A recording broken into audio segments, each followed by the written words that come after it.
নমস্কার বন্ধুরা, আজ আমি পেঁয়াজ কলি নিয়েছি। এই পেঁয়াজ কলির ভর্তা বানিয়ে দেখাবো। এই শীতকালে পেঁয়াজ কলির ভর্তা কিন্তু গরম ভাতের সঙ্গে খুব ভালো লাগে। তো অবশ্যই পুরো ভিডিওটাই দেখুন আমি কিভাবে বানাই। এখন পেঁয়াজ কলিগুলোকে আমি ছোট ছোট সাইজ করে কেটে নিয়েছি। এই সাইজের করে কেটে নিয়েছি। এই পেঁয়াজ কলিগুলো খুব সুন্দর নরম, আর এগুলো যখন সিদ্ধ হয়ে যাবে একেবারে জোরে এইটুকু হয়ে যাবে, একটু বেশি করে নিতে হবে। এই যে ফুলগুলো রয়েছে এগুলোকে বাদ দিয়ে দিতে হবে।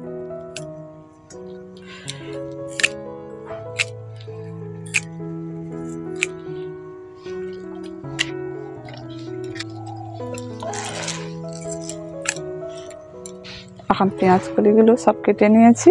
পেঁয়াজ কলি ভর্তার মধ্যে আমি বেগুন আর টমেটো দেব। এখন বেগুনটা কেটে নিচ্ছি। বেগুনটা কি সুন্দর নরম, দেখুন ভিজা বলে দেখাই যাচ্ছে না।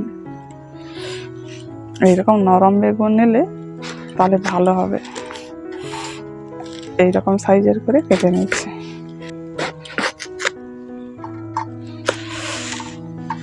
বেগুনটা কাটা হয়ে গেছে। এবার টমেটোটাকে আমি 4 ভাগ করে কেটে নিচ্ছি।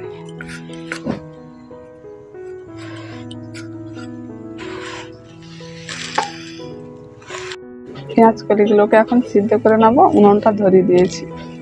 এবার কড়া বসিয়ে দিচ্ছি। কড়ার মধ্যে অল্প করে জল দিয়ে দিচ্ছি।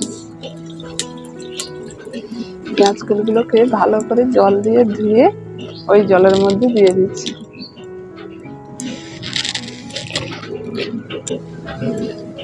পেঁয়াজ কলিগুলো খুব নরম, বেশিক্ষণ যাবে না সিদ্ধ করতে।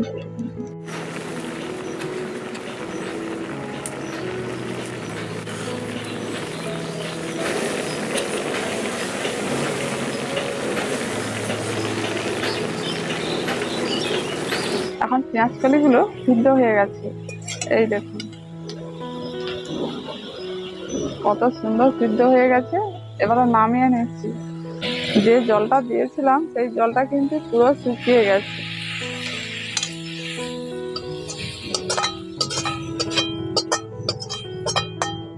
গরম কড়ার মধ্যে সরষের তেল দিয়ে দিচ্ছি। ওই তেলের মধ্যে এখন বেগুনগুলো দিয়ে দিচ্ছি। বেগুনগুলোকে ভালো করে ভেজে নেব।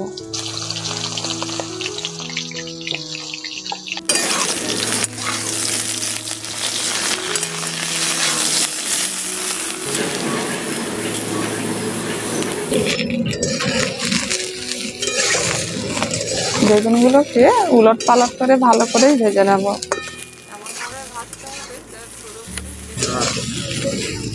এখন বেগুনগুলো ভালো করে ভাজা হয়ে গেছে। এবার নামিয়ে নিচ্ছি। আবার একটু সরষের তেল দিয়ে দিচ্ছি। ওই তেলের মধ্যে টমেটোটা দিয়ে দিচ্ছি। টমেটোটাকে ভালো করে ভেজে নেব। ওর সঙ্গে 3টে কাঁচা লঙ্কা দিয়ে দিচ্ছি।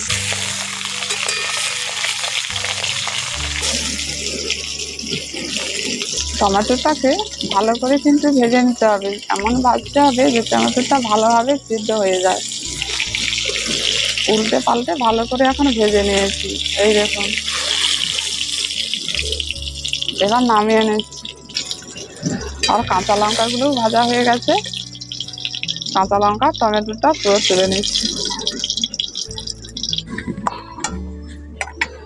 ওই তেলের মধ্যে পেঁয়াজ কুচি দিয়ে দিচ্ছি আর দিয়ে দিচ্ছি রসুন কুচি। পেঁয়াজ আর রসুনটাকে একটু ভালো করে ভেজে নেব।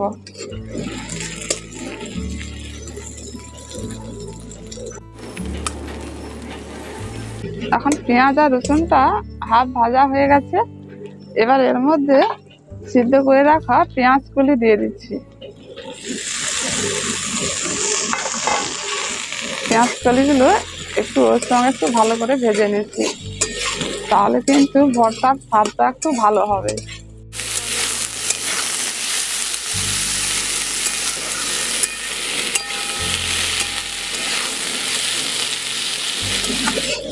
এখন নাড়াচাড়া করে পেঁয়াজ কলিটাকে একটু ভেজে নিয়েছি। পেঁয়াজ কলিগুলো ভাজা হয়ে গেছে। কত নরম হয়েছে দেখুন। এবার নামিয়ে নিচ্ছি।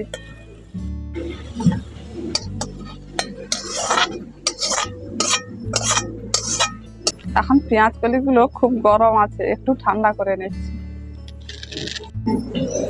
এখন সবকিছু একসঙ্গে ভালো হয়ে ঠান্ডা হয়ে গেছে। এবার পরিমাণ মতো লবণটা দিয়ে দিচ্ছি। লবণটা দিয়ে এইবারে ভালো করে একটু মেখে নেব।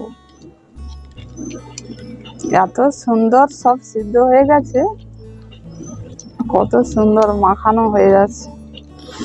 এই দেখুন,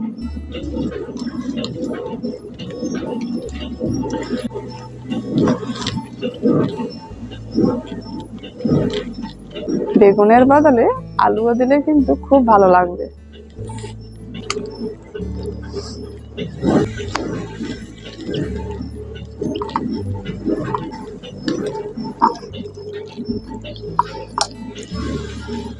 এখন পেঁয়াজ কলির ভর্তা পুরোপুরি রেডি হয়ে গেছে।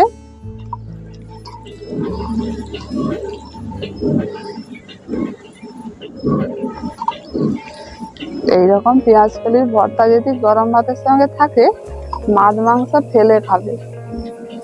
অবশ্যই এইভাবে করে বানাবেন, খুব ভালো লাগবে। পেঁয়াজ কলির ভর্তাটা এত সুন্দর গন্ধ উঠেছে যে গরম ভাতের সঙ্গে দারুণ লাগবে, আর কিছু লাগবে না।